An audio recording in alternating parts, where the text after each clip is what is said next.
Hey guys, Thunder E here, and as you can clearly see, it's all about gaming and the heart for gamers with the Asus ROG Phone 8 Pro versus the Red Magic 9 Pro. This one's going to be very interesting because we're going to see what the best gaming phone is quite early in this year for 2024. As I mentioned, the Asus ROG Phone 8 Pro is a redesign of the ROG Phone space in terms of design and build. You've got this nice graphite looking back, as you can see, and then you also have the animatrix animation, which Asus has been using on a lot of their laptops, built into the device as well.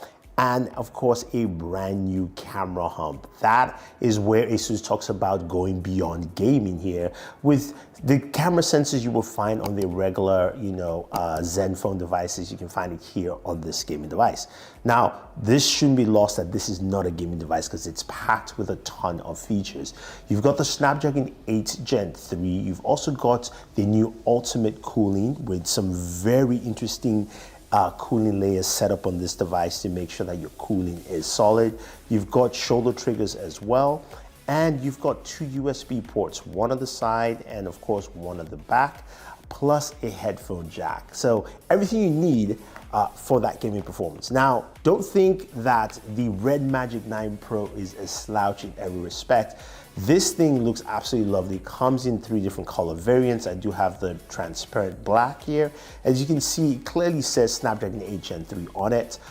And Red Magic comes with a built-in fan. That fan is faster and also quieter as you use it. You've got a dual camera setup here. And with the Red Magic phones, you do have your shoulder buttons, which do light up, as well as also what I like to call the gaming switch, which takes you straight into the gaming hub for the Red Magic phone. There is one USB port at the bottom and a headphone jack on the top. So now that we have some of the early specs out of the way, let's take a look at the displays for both devices. 6.7 inches for the Asus ROG Phone 8 Pro, as well as 6.8 on the Red Magic. Both of them are really good. You've got high refresh rates on both displays, with the Asus leading the pack at 165 Hertz, while the Red Magic is at 120. That being said, that doesn't mean that, of course, you will find games to match that. So jumping into benchmarks with Geekbench 6, we have some interesting numbers where the numbers are very close for both devices. As you can clearly see, both the Asus and the Red Magic 9 Pro got above 2,000, 2,250 for the Asus, 2,272 for the Red Magic, while the Asus got 7,135 for multi-core and Red Magic got 7,108. Really close numbers. And when we look at GPU performance for both of them, we can see that GPU is also quite interesting with 14,326 for the Asus, while 14,885 for the Red Magic. Close numbers in overall, but really high and impressive numbers. Now, taking a look at 3D Mark scores here, we're going to go to Wildlife Extreme. And here the numbers are close again, with the Asus winning at 5,208 and the Red Magic at 5,167. Average frame rate is 31 frames per second for the Asus, 30 for the Red Magic. You can see the numbers really close, 97% scores, great temperatures and battery performance all around. We also did a solar bar score as well, where the Asus got 8,689, frame rate average was 33, while the Red Magic got 8,694 with a frame rate of 33 as well. So again, really close numbers all the way through. But what does that mean for us while we game? So we started off with, of course, Call of Duty Mobile. And playing Call of Duty Mobile, both devices were set to the highest settings you'd expect. And starting off with the Asus, we got a solid clean 120 frames per second. Now, that's pretty solid and really great performance overall. I did like it, as well as also the Red Magic 9 Pro did a solid 120 frames per second. Both devices handled really well, and as you can see, it ran very, very well. Now we went over to PUBG Mobile, where The Asus has the capability of running at 90 frames per second gameplay. So we played that and it ran a solid 90 frames per second, which is pretty nice to see. Played really well, no issues, no slowdowns. Then with the Red Magic 9 Pro, we couldn't do that, but we were able to do both smooth extreme at 60 frames per second, locked solid, and then of course Ultra HD Ultra at 40 frames per second. Again, that ran well, that did good. Now some would say that is better with the Asus, but I just think it's something where the game has to be optimized or at least updated for the Red Magic to actually hit those numbers, because in terms of benchmarks, they're pretty much the same. Now, when we move over to Genshin Impact, this is where I also included some of my temperature tests. Asus ROG Phone 8 Pro, this did a solid 60 frames per second for 30 minutes. Now, you could see the press announcements from both companies. They talked about how they can play Genshin for 30 minutes at 60 FPS. What I wanted to see was what temperatures would be with the new cooling chambers with the Asus device. And it did pretty well. It went up to about 42 degrees at around the 15-minute mark. Then I went ahead and applied the new aero cooler. Now, this should bring the temperatures down by, I believe, 10 to 15%. And it did a good job, brought the temperatures down to 38 degrees as I continued to play.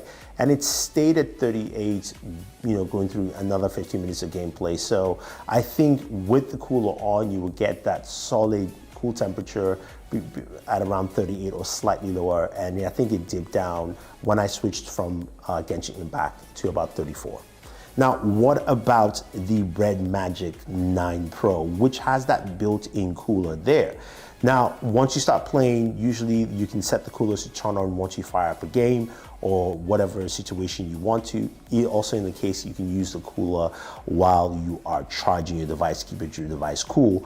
And with Genshin Impact, you're able to play 30 minutes at 60 frames per second. But what's interesting is the temperature stayed at around 38, 39 degrees the whole time. So that built-in cooler really comes in handy, and it wasn't loud. It's about 22 to 25% quieter, so which means you're getting less noise and still getting higher cooling rates with the inbuilt cooler, and it does just as well as the external cooler. So I think that's a huge win for Red Magic.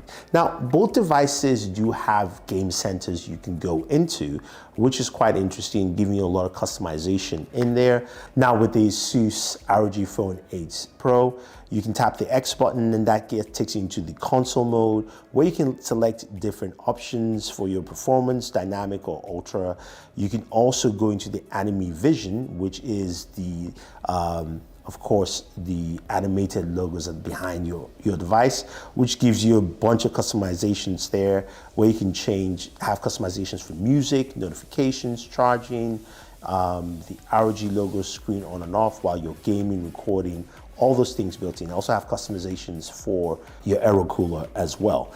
Now, the other thing too is you do have the Game Genie when you are gaming.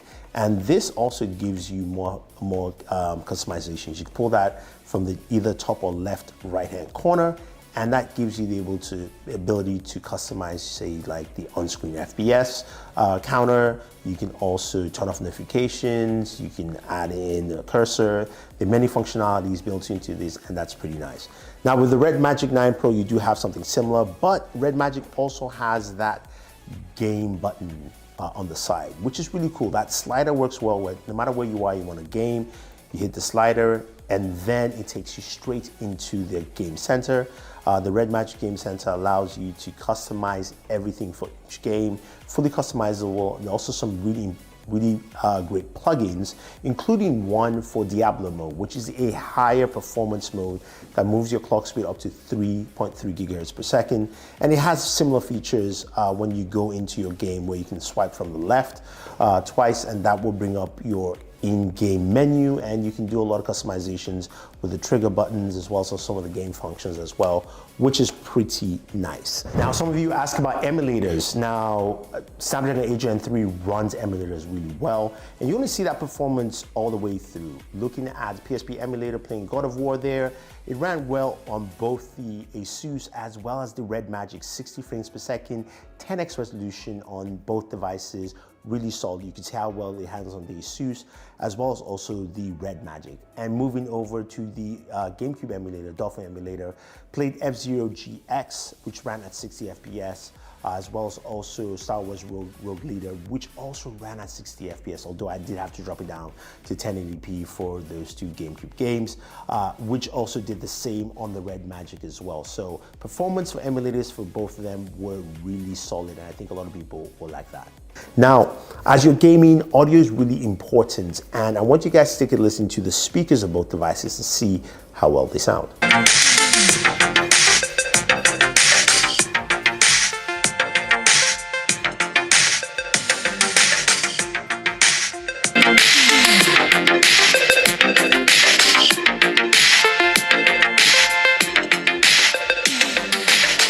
Now, when it comes to speakers, we've heard audio from both the ROG Phone 8 Pro and the Red Magic 9 Pro, and the clear winner is the ROG 8 Pro. Now, even though the ROG doesn't have the dual front-facing speakers anymore, it just sounds better and sounds clearer than what Red Magic does have. Red Magic is loud, but it's not as clear and it's not as rich in the bass there. So speakers, Asus ROG 8 Pro wins. Then what about battery life? Now, both devices have some really large batteries, and we do have a 5500 milliamp battery on the Asus ROG Phone 8 Pro, while we have a 6500 milliamp battery on the Red Magic 9 Pro.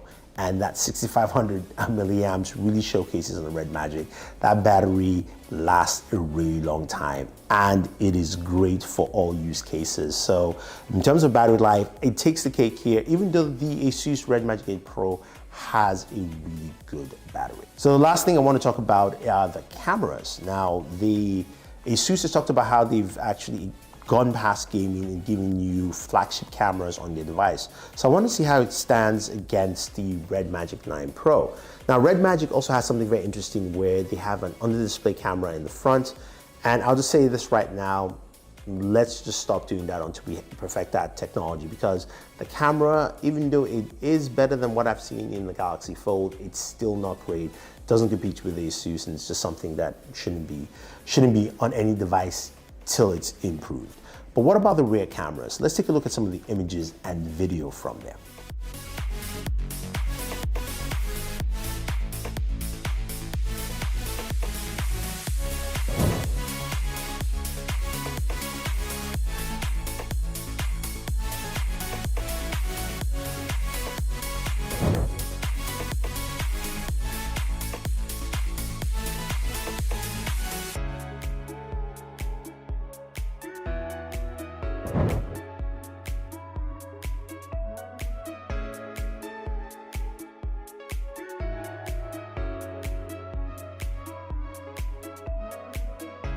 Honestly, I think the image quality is very similar, with the Red Magic winning in some situations and Asus winning in others as well. So I'm not sure where the leg up is for Asus in the camera department. I think some of the video is better, but I want to know what your thoughts are. And I want to know what your thoughts are in general between two devices here.